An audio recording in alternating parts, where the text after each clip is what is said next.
नमस्कार, आप देख रहे हैं टीवी 30 इंडिया और मैं हूं आपके साथ राजदीप तोमर। आज हमारे साथ मौजूद हैं भारतीय जनता पार्टी के नेता रूपेंद्र सिंह बंटी चौधरी जी। चौधरी साहब, आपका स्वागत है टीवी 30 इंडिया पर। धन्यवाद तोमर साहब। जैसा कि अब आगामी चुनाव आने वाले हैं और सादाबाद विधानसभा से आप बिलोंग करते हैं, सादाबाद विधानसभा में क्या हालात हैं, आपको क्या दिख रहा है, किस पार्टी की अब मजबूती दिख रही है आपको? सादाबाद विधानसभा में अब तक के इतिहास में जो विकास भारतीय जनता पार्टी के नेतृत्व में पूरे प्रदेश में हो रहा है और सादाबाद में हमारा कैंडिडेट न होना एक विकास अछूता रहा है। मैं मानता हूँ कि माननीय कल्याण सिंह जी मुख्यमंत्री थे तो मैंने समाज सेवा बहुत की। मैं 96 से सक्रिय था सादाबाद के अंदर, तब भी विकास हुए। माननीय कल्याण सिंह जी के पीरियड में विशंबर सिंह जी विधायक थे, तब विकास हुआ। और विधायक जी को जाने के बाद उपचुनाव हुआ, उपचुनाव के बाद भारतीय जनता पार्टी सत्ता में नहीं आई तो विकास से अछूता सादाबाद रहा। वर्तमान विधायक आप देख रहे होंगे, वो या स्वास्थ्य खराब रहा जैसे भी, लेकिन वो न क्षेत्र में निकले न क्षेत्र में कोई विकास किया। जब से भारतीय जनता पार्टी के सांसद यहाँ हुए तो आप ताज्जुब करोगे, 83 रोड मंजूर हुई। 83 रोडों का जाल बिछाया भारतीय जनता पार्टी ने, और भारतीय जनता पार्टी ने सांसद के द्वारा सादाबाद में विकास भी कराया। अब रही बात वर्तमान विधायक की कि भारतीय जनता पार्टी में वर्तमान विधायक आ गए, लेकिन ठीक है वो आ गए लेकिन समय नहीं बचा। लेकिन सत्यता ये है कि उनके परिवार में पहले भी जिला पंचायत रहा था, उनके परिवार से रहे, जिला पंचायत के द्वारा उन्होंने भी काम किए। लेकिन आज वो हमारी भारतीय जनता पार्टी के उनके परिवार हमारा मेंबर है, हम उनका स्वागत करते हैं। और उनके द्वारा जो विकास किया, मुझे लगता है कि सादाबाद के अंदर विकास पूर्वित हुआ है और वर्तमान में भी विकास हुए हैं। वर्तमान में भी केशव प्रसाद मौर्य जी के द्वारा 19-20 रोडें तत्काल में मंजूर हुई हैं। जल निगम की टंकियां मंजूर हुई हैं जो मेरे द्वारा कराई गई हैं। अच्छा, आप क्या क्षेत्र में दौड़ रहे हैं, जा रहे हैं, देख रहे हैं, तो आपको क्या लगता है भारतीय जनता पार्टी की किस पार्टी से फाइट होगी आपके क्षेत्र में? देखो, भारतीय जनता पार्टी की फाइट मेरे मानने में लोकदल से होगी। लोकदल से तब होगी कि आप लोकदल को लेके चलोगे तो लोकदल का नारा है एक जाट बरादरी। जाट बरादरी को केवल ये एक बिलोंग करता है। और देखो भाई साहब, तोमर साहब, मैं आपको बता दूं कि अकेली जाट बरादरी से, एक बरादरी से कोई भी नेता नहीं हो सकता और कोई भी विधायक नहीं हो सकता। एक बरादरी से कोई पार्टी आगे बढ़ नहीं सकती। अब इन्होंने सपा से हाथ मिला लिया। वो सपा जो मुजफ्फरनगर कांड में जो जाटों की बहन बेटियों के साथ अत्याचार मुसलमानों ने किए और उन मुसलमानों के साथ ये लोकदल वाले खड़े रहे, सपा वाले खड़े रहे, आज उसी सपा वालों से हाथ मिला करके गठबंधन कर रहे हैं केवल सत्ता के खातिर, केवल सत्ता में आने के लिए, सत्ता का लालच। आज अखिलेश से हाथ मिला रहे हैं। वो जो जाट विरोधी हैं, जो मुलायम सिंह जी हमेशा जाट विरोधी रहे, आज उन्हीं से इन्होंने हाथ मिला लिया। तो मुझे नहीं लगता कि ये फाइट में आएंगे। अच्छा, बीजेपी की स्थिति अगर पहले ठीक रही, बीजेपी ने काम किए, बीजेपी के कार्यकर्ता हैं सादाबाद में, तो प्रीति चौधरी जी क्यों नहीं जीत पाई? देखो, प्रीति चौधरी का मामला दूसरा था। मैं बताऊं कि वो जनता ने उनको पसंद नहीं किया। कुछ विरोधियों द्वारा उनके खिलाफ प्रचार किए कि साहब ये कमज़ोर प्रत्याशी हैं, ये उपाध्याय जी ने टिकट दिलवाई है, 100 बातें हुई उनके बारे में। लेकिन सत्ता ये कि विरोधियों के जो हौसले थे वो वाकई में बुलंद हो गए थे तब। और रही जनता की बात, जनता ने भाजपा को सपोर्ट किया था। भाई सुभाष चौधरी जी को 5000 वोट मिला, उनसे पहले शैला जी लड़े, उन्हें 5000 वोट मिला। प्रीति जी 37,000 लेके आई, फिर भी ठीक थी, हमारे मानने से तो बहुत ठीक थी कि उन्होंने कम से कम 20 वोट को अपने पास समेट के तो रखा। अच्छा, वहाँ से सादाबाद से अब कई प्रत्याशी मैदान में हैं जो टिकट मांग रहे हैं भारतीय जनता पार्टी में, जिसमें एक राजा गणोध्वज जी हैं, जिसमें एक जो चेयरमैन हैं वर्तमान में आपके सादाबाद के, जो है रविकांत अग्रवाल जी, वो भी उस दौड़ में हैं, शामिल हैं। और भी कई लोग हैं जो दावेदारी पेश कर रहे हैं। और जैसा हमें जानकारी मिली है कि आप भी उस दौड़ में हैं, आप भी चाह रहे हैं वहाँ उस सादाबाद विधानसभा से भारतीय जनता पार्टी के प्रत्याशी बनना। तो आपको क्या लगता है कि जब ऐसे लोग फील्ड में हैं और ऐसे लोग टिकट मांग रहे हैं, ऐसे में आप अपनी जगह पर कहाँ स्टैंड कर पाएंगे?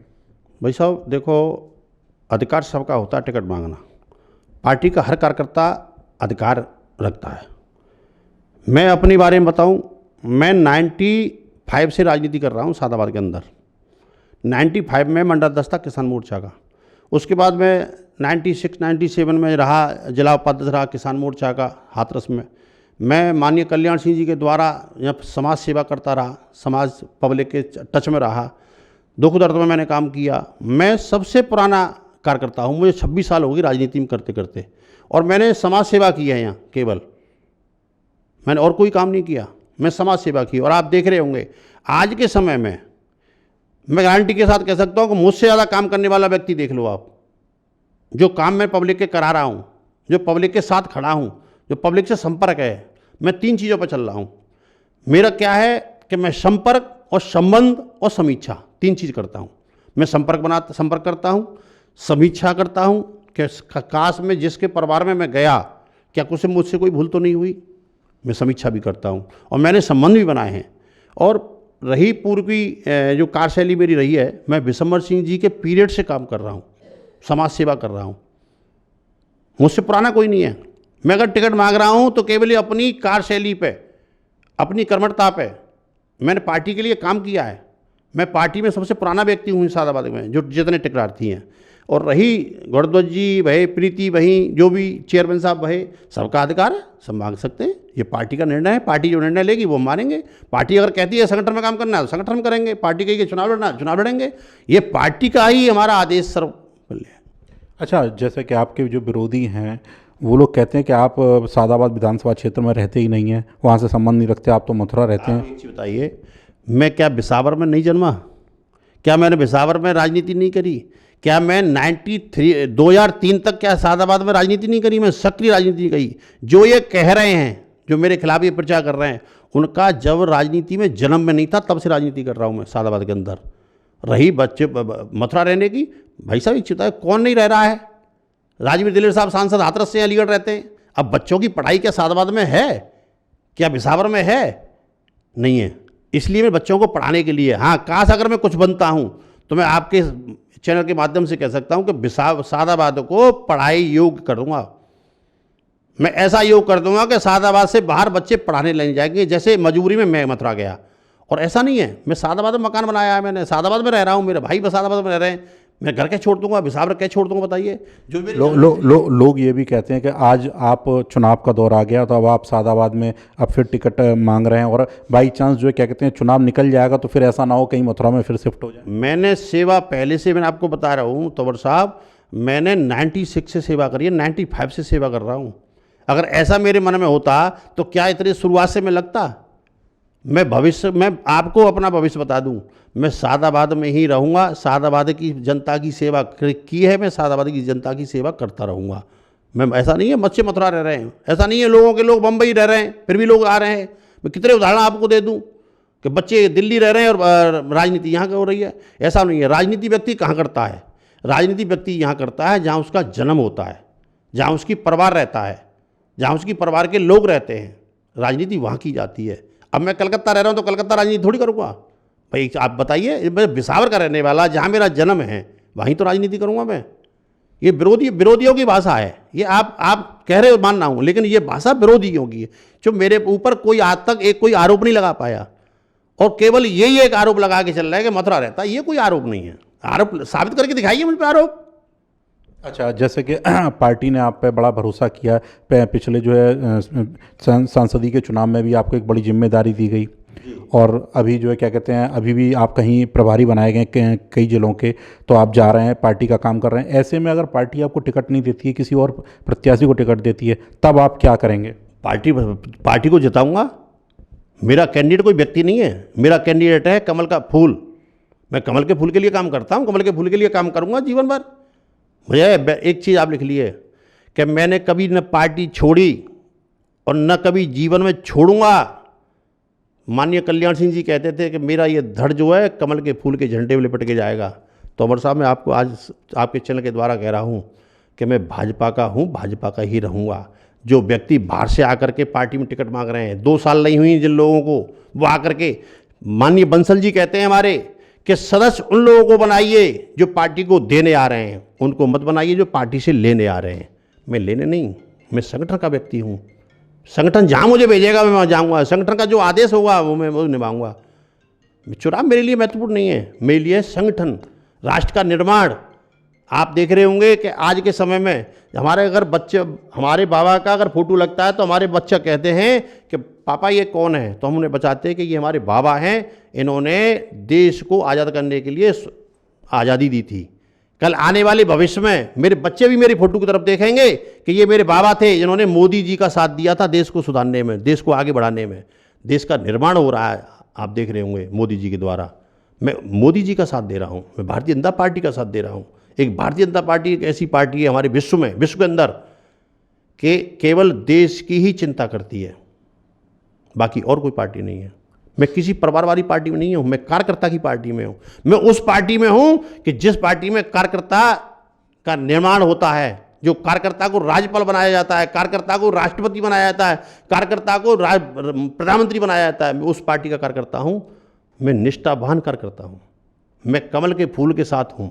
मैं किसी व्यक्ति की तो नहीं करता कि ये मेरा कैंडिडेट होगा सिर्फ कमल का फूल। अच्छा, क्या आपको लगता है अभी सादाबाद विधानसभा क्षेत्र में किन किन चीज़ों की कमी है जो अभी कार्य रह गए हैं, जो आपको लगता है वो कार्य होने जरूरी थे लेकिन अभी तक नहीं हो पाए? तो सादाबाद के अंदर एक तो बेरोजगारी की कमी है। यहाँ बाहर से फैक्ट्रियाँ लगे और लोगों को रोजगार मिले। यहाँ शिक्षा की कमी है। बाहर से डिग्री कॉलेज हैं, कन्या डिग्री कॉलेज है, इंजीनियरिंग कॉलेज हैं, अगर इनकी यहाँ भरपाई होती है, बच्चों को शिक्षा पूर्ण मिलती है, तो मैं गारंटी के साथ कहता हूँ हमारे बच्चे शिक्षित बनेंगे और रोजगारी दूर होगी। जैसे कि वर्तमान में जो वहाँ से विधायक हैं उनका स्वास्थ्य अस्वस्थ चल रहे हैं बताया जा रहा है, फिर भी लोगों के बीच में हम लोग गए, लोगों से बातचीत की तो लोगों ने कहा कि उन्होंने विधायक को लंबे समय से नहीं देखा है अपने क्षेत्र में। तो क्या लगता है कि ऐसे में जब विधायक फील्ड में रहे कम है, विकास कार्य हुए कम है, तो और अब वही सुनने को मिल रहा है कि उनके परिवार के सदस्य भारतीय जनता पार्टी में ज्वाइन कर गए, तो क्या कहीं ये चीज़ जो है भारतीय जनता पार्टी के लिए कहीं नुकसानदायक तो नहीं साबित होगी? तोमर साहब देखिए, मैं आप बताऊँ, स्वास्थ्य खराब होना ये ईश्वरी देन है, कि ईश्वर का है। हमारे ना हमारे हाथ में, ना विधायक जी के हाथ में, ना उपाध्याय जी के हाथ में, किसी के हाथ में नहीं। ये तो ईश्वर का एक बीमार होना ईश्वर की देन है। जब मान लो कोई व्यक्ति बीमार है तो क्षेत्र में कैसे चला जाएगा, पहले अपना इलाज कराएगा। रही परिवार की, अब ये भाजपा तय करेगी, पार्टी तय करेगी कि किसको लड़ाना है। ये भारतीय जनता पार्टी है, ये परिवार की पार्टी नहीं है। इसमें कार्यकर्ता बैठते हैं, इसमें सभी लोग बैठते हैं टिकट तय करने में, एक व्यक्ति तय नहीं करता पार्टी। और मुझे यही चीज़ का गर्व है कि मैं ऐसी पार्टी का कार्यकर्ता हूँ कि जिसमें सर्वसम्मति से निर्णय होता है, एक व्यक्ति निर्णय नहीं। जैसे कि आप बता रहे हैं कि भारतीय जनता पार्टी के बारे में, और ऐसे ही भारतीय जनता पार्टी के एक नेता हैं जो भारतीय जनता पार्टी छोड़कर और बहुजन समाजवादी पार्टी में पहुंचे हैं, बहुजन समाज पार्टी में, और उन्होंने अब बसपा से ही आपके जो है विधानसभा से टिकट की बात चल रही है और वो जो है तैयारी कर रहे हैं चुनाव की, और वो भारतीय जनता पार्टी को कोस रहे हैं बार बार कि मैं गलत पार्टी में था। तो क्या कहेंगे, क्योंकि वो भाजपा के ही नेता थे आपके? देखो तोमर साहब, ये व्यक्ति का स्वयं का निर्णय होता है। अब मैं केवल देश के निर्माण के लिए पार्टी में आया हूँ। अब कल मुझे पार्टी नहीं दी तो क्या मैं ऐसा करूँगा? ये मेरी गद्दारी होगी। पार्टी मेरी माँ है। जिस पार्टी में मैं रहा हूँ और माँ मान के रहा हूँ, उस माँ के खिलाफ मैं कैसे बोलूँगा? मैं नहीं मानता। ये तो मैं मानता हूँ कि ये तो स्वार्थ की राजनीति है कि पार्टी ने कुछ नहीं दिया तो आप चल बसे, और पार्टी दे रही है तो पार्टी बहुत अच्छी है। मैं नहीं मानता कि ये कोई अच्छी राजनीति की सोच होगी। अच्छा, क्या आपको लगता है बसपा के कैंडिडेट अविन शर्मा हैं जो, उनके आ जाने से सादाबाद के चुनाव में कुछ हलचल होगी या उससे कुछ बीजेपी को नुकसान होगा? तोमर साहब, आपको एक चीज़ बता दूं मैं कि आप अभी अपने मुंह से ये मत कहिए कि अविन शर्मा बसपा के कैंडिडेट हैं, क्योंकि बसपा एक ऐसी पार्टी है कि 4 घंटे बाद भी सौदेबाजी करके और टिकट चेंज कर देती है। हो सकता है कल और 21 आ जाएगा, वो टिकट ले आएगा। अभी तो मैदान है, अभी तो मैदान में मल्ल आते हैं, मल्ल आएंगे जाएंगे। अभी कोई ऐसा कुछ, अभी कोई निर्णय नहीं है। अभी समय बहुत है, अभी 3-4 महीने हमारे पार्टी के पास। अब कोई और भी 21 आ जाएगा तो यदि अगर वो होते हैं प्रत्याशी तो क्या कुछ बीजेपी के वोटों पे असर पड़ेगा? कोई असर नहीं पड़ेगा। आप जिला पंचायत आपने देखा होगा, जिला पंचायत में क्या असर पड़ा? आप बताइए, ऐसा कुछ नहीं है। ये जो चुनाव है वो भारतीय जनता पार्टी का चुनाव होगा। उत्तर प्रदेश में सरकार योगी जी के नेतृत्व बनेगी, 101% बनेगी। आप गारंटी के साथ कह रहा हूँ मैं, ऐसा कुछ नहीं है जो आप सोच रहे हैं। ये अपना बसपा का वोट ले जाएंगे, बसपा का वोट तो वैसे ही मिलता है। और मैं गारंटी के साथ कह सकता हूँ, लोकसभा चुनाव में भारतीय जनता पार्टी को 20% जाटव समाज का वोट मिला था, 18% यादव समाज का वोट मिला था। वो केवल किस लिए कि भाजपा की कार्यशैली के ऊपर। भाजपा ने विकास किया है। जो हमारी बहन बेटियां खेतों में शौच करने जाती थीं, आज उनके लिए सुविधा दी है मोदी जी ने। घर घर शौचालय दिए, आवास दिए, कनेक्शन दिए। जो हमारी बहन बेटियों की आंख खराब होती थी, आज वो बहन बेटियां सुरक्षित हैं। आज आप देखिए हमारे उत्तर प्रदेश के अंदर भयमुक्त समाज, भयमुक्त शासन। आज के समय में आप ताज्जुब करोगे, बहन बेटियां 10 बजे के बाद डरती थी शहर में जाने के लिए। हम लोग चिंता करते थे हमारी बेटी सब्जी लेने गई है, हम फ़ोन करते थे बेटी कहाँ रह गई। आज हमें भय नहीं है। क्यों? कि हमें मालूम है कि उत्तर प्रदेश में मुखिया हमारा योगी जी बैठे हुए, इसलिए हमारी बहन बेटियां सुरक्षित हैं। हम ऐसी भारतीय जनता पार्टी के कार्यकर्ता हैं। तो मुझे नहीं लगता कि ऐसा होगा। आप जो बता रहे हो कि बसपा, केवल बसपा तक सीमित है। और बसपा कहाँ है आप जान रहे हो, बसपा है नहीं कहीं, ख़त्म हो चुकी बसपा। बसपा तो पैसे की सौदेबाज है। जो पैसा दे आएगा टिकट उसकी है, वोट बैंक बेचती है। उनका तो सौदा खुला हुआ है कि मेरा इतना वोट बैंक फलानी विधानसभा में इतना पैसा है। लेकिन भारतीय जनता पार्टी नहीं है। भारतीय जनता पार्टी कार्यकर्ता को टिकट देती है। भारतीय जनता पार्टी कार्यकर्ता की पार्टी है। अच्छा, अंतिम में हम चाहेंगे कि जो सादाबाद के हमारे दर्शक हैं, सादाबाद विधानसभा से जुड़े, उनके लिए आपका कोई संदेश हो। मेरा संदेश यही है कि आप 4.5 साल आपने वो देखा है योगी जी का शासन, और मोदी जी का शासन भी देख रहे हैं। जिस तापमान में हमारा, आप देखो, आप जान रहे होंगे, फौज में बेटा नेता का नहीं होता है, व्यापारी का नहीं होता है, बिजनेसमैन का नहीं होता, किसान का होता है। तो जिस तापमान में हम -, तापमान में सर्दियों में हम 2-2 कंबल ओढ़ के सोते हैं, उस पीरियड में हमारा बेटा जवान हमारी देश की रक्षा करता है। जिस 45 तापमान में जो हम एसी में घर में सोते हैं, उस पीरियड में हमारा बेटा देश की रक्षा करता है। देश की रक्षा करता है। मोदी जी ने तय किया, आपने देखा होगा चाइना बॉर्डर पे, आप देख रहे होंगे कि चाइना बॉर्डर पे हमारा जवान जब जाता था 15 दिन लगते थे पैदल चलते चलते। आज 15 घंटे में बॉर्डर पहुंच जाता है जवान। वो मोदी जी ने काम किया है। 4 दीवारी करके देखी है। जिस घर की सुरक्षा नहीं होगी तो घर को तो लूट लेंगे। हमारे माननीय प्रधानमंत्री जी ने देश की सुरक्षा की है, 4 दीवारी कर रहे हैं। ये तो कुछ नहीं है। देखो अभी बता दूँ मैं, एक गांव में हाथी निकल रहा था, तो बड़े बूढ़े बोले, जो समाज के लोग हैं, बोले अरे हाथी जा रहा, देखो गणेश भगवान जा रहे हैं, सब लोग हाथ जोड़ लो। तो हाथ जोड़ लिए, पूरा गांव हाथ जोड़े खड़ा हो गया। तो एक कुत्ते भौंक रहे थे, तो एक समझदार व्यक्ति बोला कि अगर कुत्तों की भाषा अगर मैं जानता तो मैं पूछता ज़रूर कि भाई ये आप भौंक क्यों रहे हो, आप इसके कद के नहीं हो। तो उसके दिमाग में आया कि अगर मैं पूछता तो ये जवाब यही देते कि मुझे एलर्जी इस हाथी से थोड़ी है, मुझे तो एलर्जी उससे जो सामने हाथ जोड़े खड़े हैं हाथी के। तो आज देश विदेश मोदी जी के सामने हाथ जोड़े खड़ा है। विपक्षियों को ये डर है कि इसका सम्मान क्यों हो रहा है।